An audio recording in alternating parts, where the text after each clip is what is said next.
Salut les amis, bienvenue dans ce nouveau numéro de Innov Talk. Aujourd'hui, nous allons parler de l'intelligence artificielle. L'intelligence artificielle, oui. On voit très souvent ça à la télévision. On se dit qu'il n'y a pas ça en Afrique. Les amis, il y a l'intelligence artificielle en Afrique. Et aujourd'hui, nous avons donc le plaisir de recevoir quelqu'un de très spécial, quelqu'un qui s'y connaît. C'est une passion pour lui. Il va parler, n'est-ce pas, de cette passion-là, partager sa passion avec nous aujourd'hui. Il s'appelle Jordi Bayo. Si vous êtes nouveau sur cette chaîne, n'hésitez pas à vous abonner. Ici, c'est Afrique Innov Science. Nous présentons les Africains qui sont passionnés à la science et la technologie. Car nous pensons que l'Afrique ne pourra pas se développer si elle ne met pas en avant ses filles et fils qui s'y connaissent dans ce domaine. Merci Jordi Bayo d'avoir accepté notre invitation. Plaisir pour moi, hein. C'est plutôt un très grand honneur pour moi d'être interviewé aujourd'hui par Afrique Innov Science et de pouvoir partager. C'est vrai on avait eu la possibilité de se rencontrer physiquement et de faire déjà un premier interview. C'est quand même intéressant de toujours être là pour toujours parler de ce qui nous passionne et de parler de cette technologie-là. Merci beaucoup. Merci beaucoup. Je voudrais profiter de cet instant pour dire que j'ai eu à rencontrer Jordi Bayo lors de mon séjour au Cameroun en décembre 2020 ou en janvier 2021. Et là, nous avons beaucoup échangé. Je pourrais partager des photos comme ça que j'ai prises avec Jordi Bayo Ah ouais. sur les réseaux sociaux. Ouais, c'était vraiment très intéressant l'échange que nous avons eu. Mhm.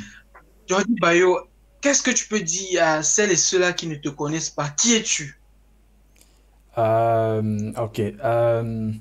Généralement, je n'ai pas besoin très souvent de me présenter parce que pour ceux qui sont dans l'univers de la technologie, la programmation, ils me connaissent. Surtout au Cameroun, bien sûr, parce que j'ai une chaîne YouTube et on a une très grosse communauté. Donc, généralement, quand vous êtes un développeur, vous me connaissez. Donc, pour ceux-là qui ne me connaissent pas, Jordi Bayo, c'est... Comment pourrais-je me présenter? En fait, je suis tout simplement un passionné de technologie et je travaille très souvent dans programmation, c'est ça la base, justement parce que je suis ingénieur en, en génie logiciel. Donc, je travaille très particulièrement dans tout ce qui concerne technologie, mais après, je suis passionné par l'IoT, par l'intelligence artificielle et tout ce qui tourne autour. Oh, c'est super. Mm. Vous dites que vous avez une chaîne YouTube. Comment s'appelle votre chaîne YouTube? La chaîne YouTube s'appelle YonDev. YonDev qui est le nom YOUNGDEVPS.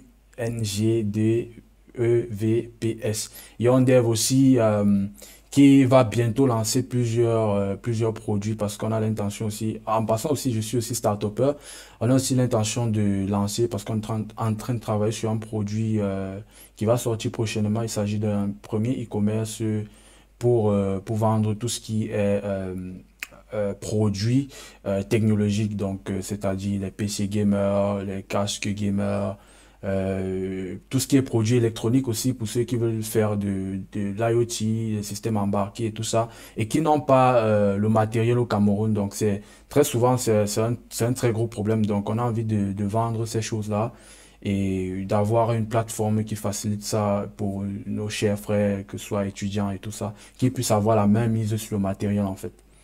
Donc voilà. Ah, ah, merci vraiment. C'est vraiment exceptionnel ce que vous comptez faire dans Mhm. les semaines qui suivent. Parce que figurez-vous que j'ai rencontré Lilian Kamgan, par exemple, et d'autres ingénieurs au Cameroun. Ils m'ont fait comprendre qu'ils ont énormément de projets, n'est-ce pas, qu'ils veulent lancer. Mais ils ont des soucis avec les composants qu'ils doivent utiliser pour ces projets-là. Mhm. Donc, ce que vous allez faire dans les semaines qui suivent vont vraiment aider ces jeunes ingénieurs-là, ces jeunes étudiants-là qui veulent lancer des projets. C'est vraiment super, c'est à encourager. Mhm. Et nous allons mettre le lien de votre chaîne YouTube ainsi que de votre projet D'accord. au niveau de la description. D'accord. C'est formidable. C'est Mhm. quoi l'IoT pour ceux qui ne connaissent pas? C'est quoi l'IoT? Euh, Généralement, l'IoT, c'est plus un concept. Mais on va dire que l'IoT, c'est un sigle en fait, IoT, qui signifie en français Internet des objets, en anglais c'est Internet of Things. Et c'est un concept qui décrit quoi en fait, qui décrit un ensemble, un grand réseau, euh, un réseau dans lequel il y a plusieurs objets qui sont connectés. Et ces objets-là sont des objets physiques du quotidien de la technologie qu'on peut connaître comme des capteurs, des équipements qui collectent des données, voilà, comme je disais, des capteurs, du matériel électronique, des systèmes embarqués, tout ce qu'on peut concevoir et qui sont super connectés dans un très grand réseau et généralement qui transmettent les données entre elles à travers Internet, d'où Internet of Things, donc Internet des objets. Ah, c'est formidable. Mhm. Et pensez-vous que l'Afrique peut vraiment, comment est-ce que je peux dire ça? Est-ce que vous pensez que le Internet of Things, l'IoT, a un avenir en Afrique? Parce que figurez-vous que très peu d'appareils ou bien d'immeubles sont connectés euh, par l'intelligence artificielle, avec l'intelligence artificielle en Afrique, comme c'est le cas ici en Europe. Oui. Justement, parce que c'est en fait ça qui donne tout le goût à la chose, parce on sait qu'il y a beaucoup de travail à faire. Vous voyez?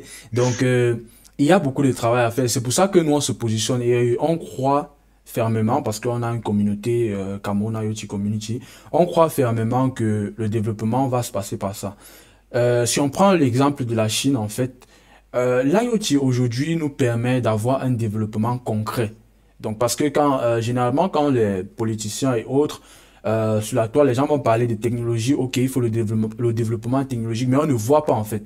On ne voit pas ce développement technologique-là.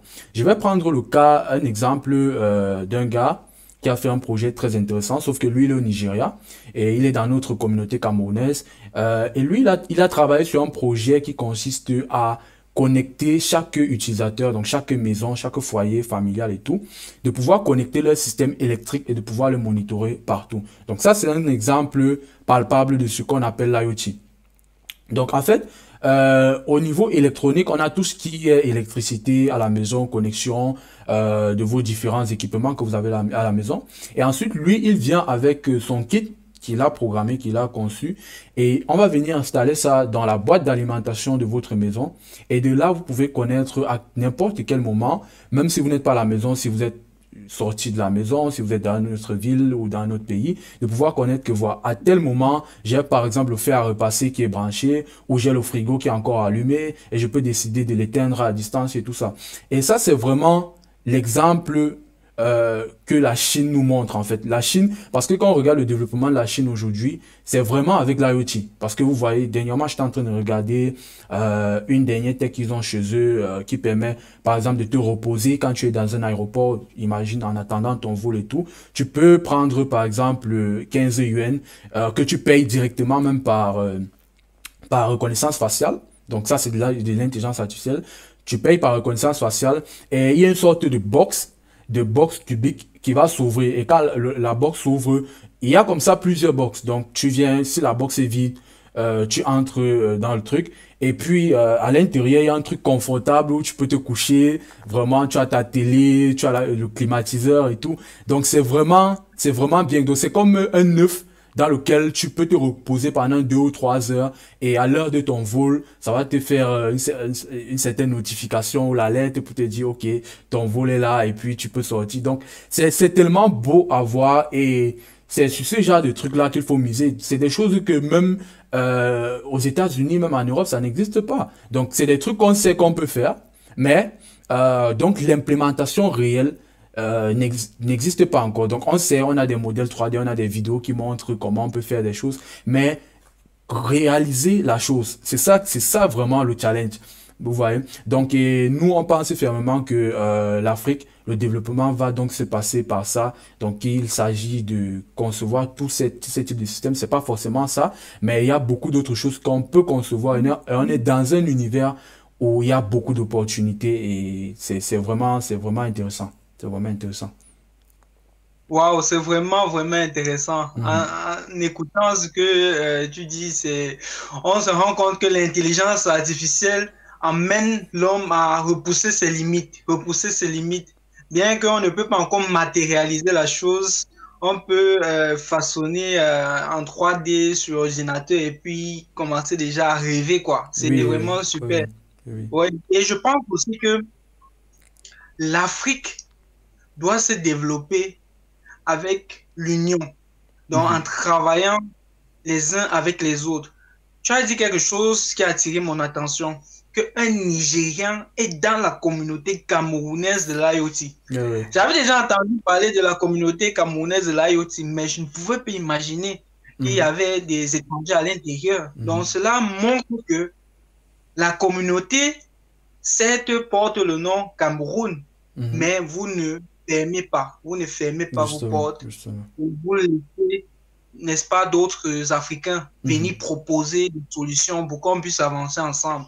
Mhm. Ouais, vraiment, c'est super, quoi. Mhm. Et notre histoire Afrique Innocence est que les citoyens lambda même qui ne se connaissent pas dans l'intelligence artificielle puissent vous soutenir, puissent vous faire confiance.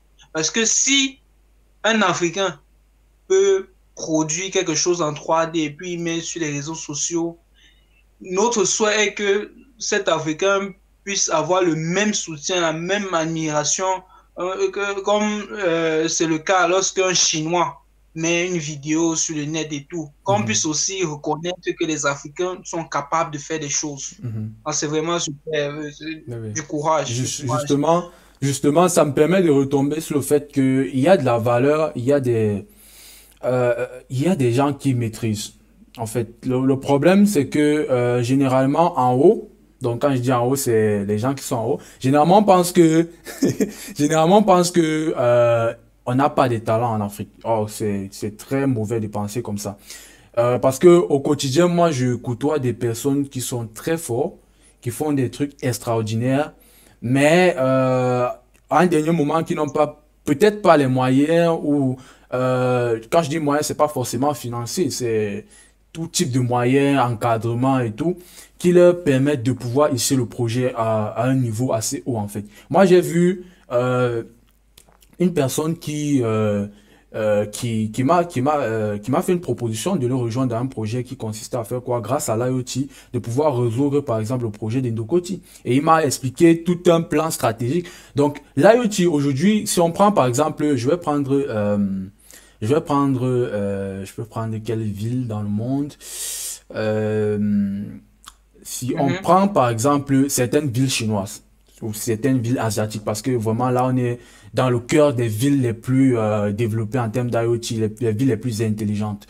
Donc on a par exemple une ville où toute la circulation routière est contrôlée par des systèmes intelligents qui sont derrière. Ce n'est plus seulement le niveau des bases où on dit feu rouge, feu de signalisation. Non, on est vraiment dans quelque chose où on a atteint un certain niveau où en fait les systèmes permettent en fait de pouvoir prédire certaines choses en fonction des données qu'on a déjà eues sur le passé. Par exemple, si on prend le cas de Ndokoti, si on se lance dans une grosse opération de récolte de données, du trafic, de tout ce qui se passe là-bas, je pense qu'en un an, on est capable de pouvoir collecter assez de données et de pouvoir faire des prédictions, d'arranger les routes, de pouvoir gérer et de ne plus avoir ce type de problème. Donc c'est vraiment, ce projet m'a beaucoup intéressé et il avait, ça s'arrêtait pas juste au niveau des systèmes. Donc il y avait un système embarqué, des trucs qu'il fallait mettre dans les voitures. Aujourd'hui, si on pense par exemple à Blaze, c'est une start-up, je pense de Dubaï, une start-up arabienne qui a été rachetée par Google. Parce que en fait, eux, ils ont résolu le problème de l'embouteillage. Donc, c'est dire que si tu installes par exemple le système dans ta voiture et que tu es en train de rouler, tu sais que peut-être pour aller d'un point A à un point C, tu vas passer par le point B. Lorsque tu es en route pour le point B, leur système est automatiquement connecté, d'où l'Internet des objets, à d'autres systèmes, d'autres voitures.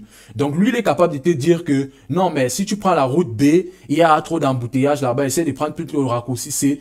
Comme ça réduit un peu le trafic sur la route B, ça fait à ce que certaines personnes passent par la route C et tout ça. Donc ça permet vraiment d'avoir une ville intelligente. Et c'est pas seulement ça. Donc il y a tellement de choses qu'on pourrait mettre sur pied, que ce soit dans la distribution de l'eau, que ce soit même en route. Quand tu vois par exemple le secteur tertiaire au Cameroun, tu vois un pousseur, lui il se, il se lève le matin, il utilise son pouce pour pouvoir aller travailler et tout. Tu vois par exemple, on va dire, comment on les appelle, ceux qui marchent pour vendre, etc.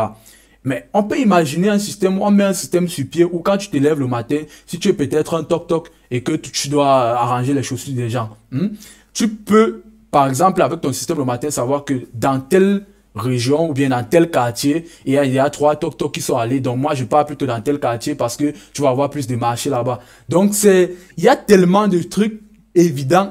Donc, on est Wow, vraiment c'est dans vraiment l'univers, formidable. je te dis. Non, mais ça, c'est pas, on remarque que c'est une passion pour toi, Oui, oui, vraiment. oui, C'est vraiment. vraiment une passion, quoi. Ouais, ouais, Et non, mais franchement, comme tu le dis, il y a tellement de personnes au pays tellement, mais tellement. en Afrique, pas juste au Mhm, Cameroun, qui sont mhm. capables de faire des choses extraordinaires. Et on se pose la question de savoir, mais comment est-ce que nous avons tellement de personnes comme ça et l'Afrique est encore en arrière? C'est Qu'est-ce ça. qui se passe? Qu'est-ce qui se passe? C'est vrai que avant, bon, il y a cela 1 an, j'étais au Cameroun, mais récemment, décembre 2020, janvier 2021, j'ai découvert une autre facette de mon pays, le Cameroun. J'ai rencontré des personnes, c'est-à-dire intelligentes, Mhm. et tu en fais partie. Moi, je me dis vraiment, si on vous encadre, si on encadre des personnes comme toi qui ont des projets, je pense qu'on peut aller loin. Il Mhm. faut juste qu'on essaie de faire confiance aux jeunes, en fait. On doit faire confiance aux jeunes. Les gars ont des projets extraordinaires. Il faut Justement. juste qu'on puisse leur faire confiance. Mhm. Ça va aller, quoi. Mhm. Parce que, oui, nous incarnons l'avenir, comme on a l'habitude de dire, mais Mhm. on ne doit pas juste se limiter aux mots et aux écrits. Ouais, ouais, ouais. Mhm. C'est donner la chance aux jeunes. Mhm. C'est donner la chance aux jeunes de réaliser leurs rêves Mhm. en réalisant des projets comme Internet of Things Mhm. que tu es Justement. en train de expliquer là. Moi, je pense qu'on peut avancer avec les jeunes qui sont au pays, vraiment. Mhm. Euh, Vraiment, je suis admiratif parce que tu es le fondateur de la communauté camerounaise de l'IoT. Et vraiment, moi, j'aimerais savoir ce qui t'a poussé à créer cette communauté-là. Qu'est-ce qui t'a poussé? Alors, le départ de la communauté vient déjà du fait que à l'école, quand j'étais encore à l'université, donc j'ai fait l'université de Banjul aussi en passant, qui est une école de formation qui forme très bien. Donc quand je faisais mon mémoire à l'époque, donc on va dire l'époque, quand je faisais mon mémoire, donc j'étais très intéressé par tout ce qui concerne intelligence artificielle et IoT. Donc c'est pour ça que sur tous mes diplômes, en fait, sur tout ce que j'ai pu faire comme travaux, que ce soit en DUT, que ce soit en licence, bachelor là, c'est tout ce qui concerne l'IoT en fait. Donc déjà, je pense en DUT, j'avais travaillé sur un projet qui consistait à faire quoi? À faciliter le processus de présence. Et on a gagné un prix, j'ai gagné un prix à Chang pour ça comme meilleur truc d'innovation et tout. Donc en fait, il était question de faire quoi? On se rend compte qu'aujourd'hui, on est dans les amphis et lorsqu'il faut faire par exemple l'appel, c'est très compliqué. Donc soit le docteur ou le professeur ne fait pas l'appel, soit soit quand il n'y a pas assez d'étudiants, il fait l'appel et ceux qui ne sont pas là, c'est un problème et tout. Donc du coup, j'ai commencé à réfléchir sur la question, j'ai dit, ok, moi je suis intéressé par l'intelligence artificielle, qu'est-ce que je peux faire comme solution pour résoudre ce problème? Alors j'ai commencé à penser à une technologie qui n'est pas encore très mature, il faut le dire, mais qui m'a semblé quand même très intéressante à explorer. Donc déjà, j'ai essayé de regarder sur Internet comme toute personne qui commence un projet pour voir ce qui a été fait. Alors j'ai vu une fille qui était en France, qui a fait quelque chose qu'elle était en première et elle était, on l'avait nommée en fait la jeune fille la plus influente de l'année. Je pense que c'était 2000, je sais plus si c'était 2014, En 2015. France ou dans le monde? En France, dans le monde, la jeune fille la Dans le plus, monde, la oui, jeune fille la plus influente dans le influent monde. dans le monde, oui, par le magazin, c'est le magazine Forbes, oui. Classement. Après, il y Bon, avait la femme de Barack Obama et ensuite Beyoncé, je pense. Donc, en fait, justement, donc en fait, ce qu'elle avait fait, c'était quoi? Elle était au secondaire et elle voulait résoudre le problème de l'appel. Donc, ce qu'elle a fait, en fait, c'est qu'elle a commencé à regarder sur Internet, faire un petit bidule, module de connexion USB. Et le module de connexion USB devait se donner à chaque élève dans la salle. Donc, quand tu t'inscris, normalement, tu devais avoir un module de connexion USB, un peu comme une clé USB. Et en fait, chaque élève devait avoir ça. Et quand le professeur demande de faire l'appel, tu allumes juste ton module et par Bluetooth, ça se connecte automatiquement au système. Donc tout ça se connecte et renvoie l'information au téléphone du professeur qui peut donc voir que tu es présent. Or, elle a fait ça, c'était intéressant. Et le pays est quand même intéressant, donc c'est-à-dire on l'a encadré et puis ils sont entrés dans, je pense que c'était une opération de pouvoir mettre ça dans presque une majorité d'écoles, des lycées de sa région et tout. Mais moi j'ai vu qu'il y avait une faille. La faille dans son projet en fait c'est quoi? C'est que je peux ne pas être là pendant le cours. OK? d'accord. Et quand le professeur veut faire l'appel, je suis peut-être à l'extérieur ou bien à la porte et j'allume quand même mon module et je suis présent. Oh, je n'étais pas vraiment présent pendant le cours. Donc ça c'était Moi, le je sais piège pas qu'il y faire. avait. Oui. Et Mhm. ce n'est pas le seul piège parce que je peux ne pas venir à l'école, mais je donne quand même mon module à mon voisin. Et au moment de faire l'appel, il allume Ouais, il a et je suis puis présent. ça signale le président. Voilà. Mhm. Donc c'était un peu ça le problème qu'il y avait dessus. Donc moi j'ai vu que ok, je ne peux pas faire ça. Je ne peux pas faire ça. Bon, faire un système d'empreinte, ce serait trop. On connaît qu'on peut faire un système d'empreinte, mais ce serait trop difficile. Parfois, quelqu'un va oublier de mettre l'empreinte. Après, il va dire que bon, il était entré, il a oublié de mettre son empreinte et tout. Donc, ça devient compliqué. Or, moi, je pensais à un système où comment faire en sorte que le docteur puisse faire l'appel à tout moment. Alors, j'ai utilisé l'intelligence artificielle, j'ai fait un système de reconnaissance faciale. Et Alors, il fallait donc installer les caméras dans l'amphithéâtre, les caméras de part et d'autre dans les quatre angles de l'amphithéâtre. Et il y avait un serveur.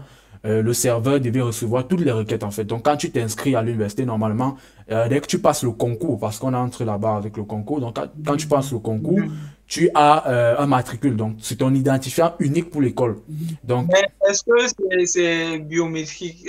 Sûrement, comment est-ce qu'on appelle ça? Les matricules sont rédigées à la main, non? Du moins, tout est oui, écrit manuellement. justement, justement, j'y arrive parce que le matricule devait juste me servir d'identification pour connaître que tu es l'unique personne. Donc, dès qu'on t'a enregistré, dans le système que j'avais conçu, dans le serveur et tout, on va faire quoi? On va prendre quelques screenshots de ta face, en fait. Donc, on va faire ce qu'on appelle concevoir un dataset.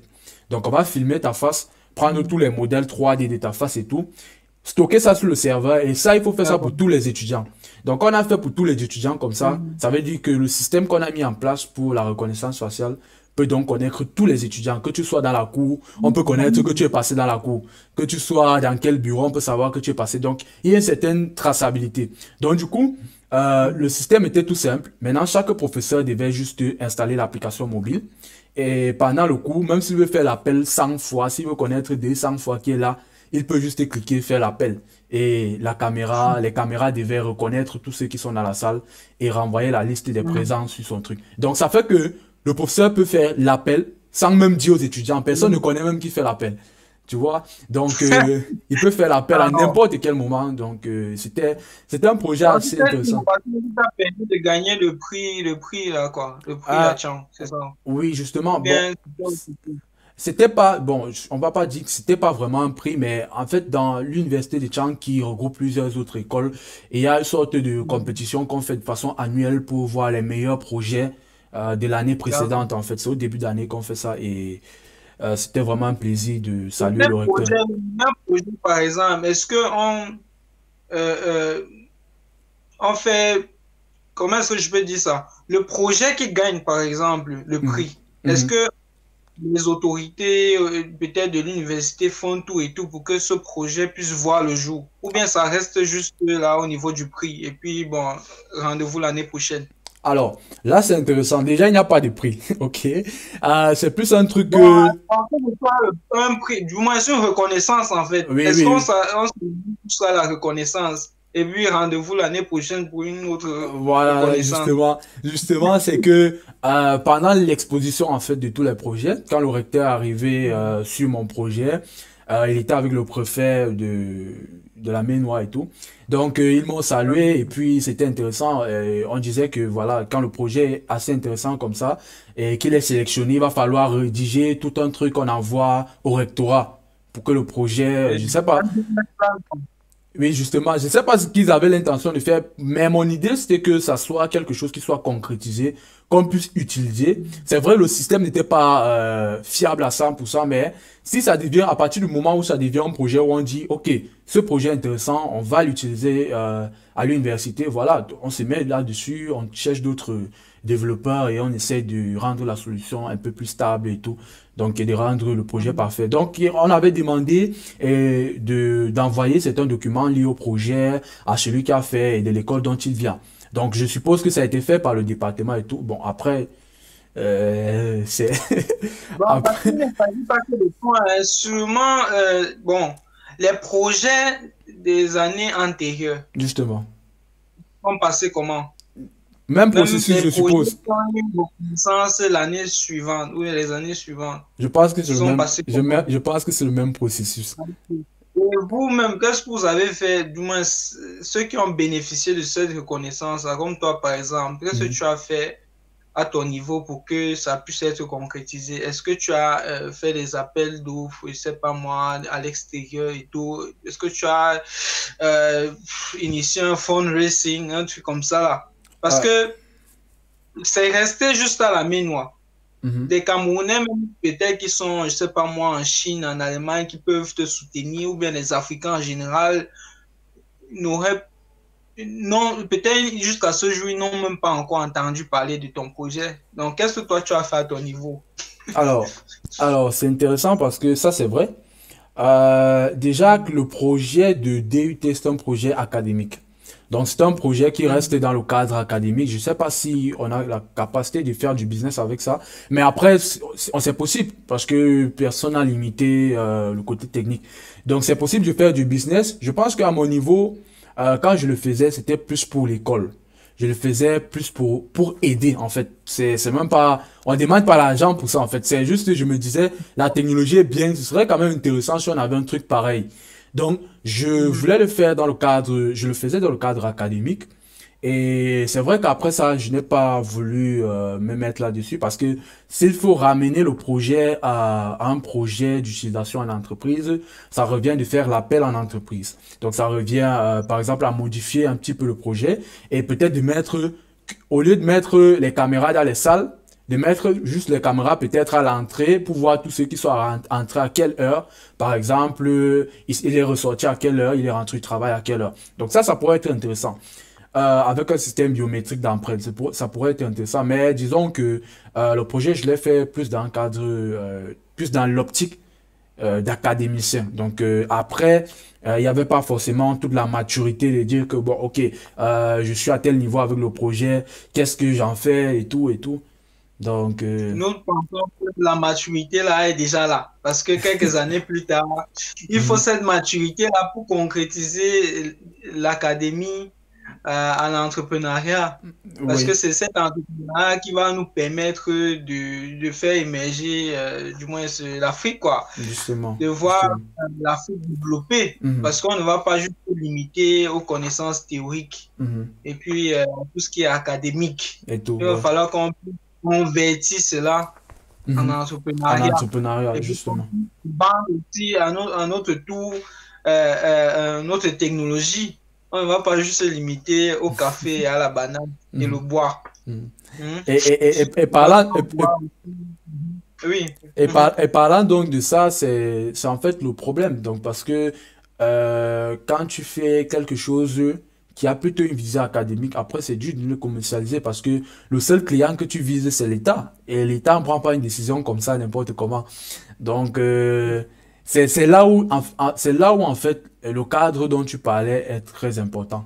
De pouvoir encadrer ce type de projet et de le suivre et tout. Et ce n'est même pas mon projet, seulement, ce n'est pas seulement mon projet.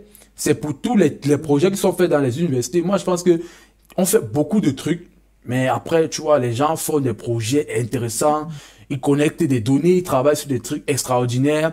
Après, ça devient juste quoi? On va dire ça comment? Du passé, on va dire l'archivage. En fait, quand tu arrives au département, tu vois les projets de depuis 20 Comment ans. ça m'a dit quelque chose de très intéressant là. Ah, Bon, en Afrique, on se dit souvent que bon, ce n'est que l'État qui peut faire de grandes choses comme ça, du moins, qui peut, mhm, que ce n'est que l'État d'un pays qui peut permettre, n'est-ce pas, mhm, l'avancement de tels projets. mhm, Or, nous savons qu'en Afrique, 80% des entreprises, entre guillemets, sont des débrouillants, entre guillemets. mhm. Bon, notre soit Afrique Innocence, c'est qu'on puisse aussi se débrouiller dans la Ah, ok. science et la technologie et que ce soit répandu, que le citoyen lambda puisse faire confiance en quelqu'un comme toi, qui puisse sortir son argent de la même manière qu'il sort l'argent, son Mhm, argent pour acheter, je sais pas moi, une voiture qui vient de l'extérieur et faire son taxi avec. Il peut bien aussi sortir son argent pour que ton projet puisse avancer. mhm. Parce que l'État n'est pas là lorsqu'on veut acheter, je sais pas moi, des perruques et revendre. Ouais, ouais, ouais. L'État n'est pas là lorsqu'on veut acheter des boîtes de sardines Mhm, et puis revendre. Ou bien acheter, je sais pas moi, les cuits-dents mhm, à l'extérieur et puis revendre. Donc, on peut aussi, un particulier peut aussi sortir son argent et puis te donner. Et mhm. puis, ça doit commencer par un changement de mentalité. Parce que ces particuliers qui peuvent aussi sortir l'argent pour encourager ton projet, ils ont commencé comme nous dans le débrouillardisme, si Mhm, je peux dire comme ça. mhm. Et puis, il va falloir que ceux-là qui sont en train de se chercher puissent voir l'impact que la science et la technologie peut avoir non seulement dans leur business, mais aussi dans le pays en général. C'est Justement. comme ça que quand ils seront en haut là, ça Mhm, serait un peu plus facile pour eux de sortir quelque chose pour encourager de tels projets. mhm. Pour qu'on ne puisse plus dire l'État, l'État. Certes, l'État peut Ouais, faire quelque chose, mais chacun peut aussi faire quelque à chose son à ce niveau. niveau. Merci beaucoup, Mhm, Jordi, pour ton temps, mhm, d'avoir accepté de partager, n'est-ce pas, ta passion avec nous. Qu'est-ce mhm. que tu peux dire donc à ceux qui nous suivent pour clôturer? À ceux qui nous suivent, je dirais juste le travail, hein. L'Afrique a besoin des gens qui travaillent. Il faut plus juste qu'on bavarde pour bavarder, il faut vraiment travailler. Et comme tu as dit, on va pas toujours attendre de l'État. Et c'est pour ça que euh, moi j'ai compris en fait que tout le monde ne peut pas travailler. Déjà que on pense beaucoup à être recruté par l'État. Tout le monde ne peut pas travailler dans l'État, tout le monde ne peut pas être fonctionnaire.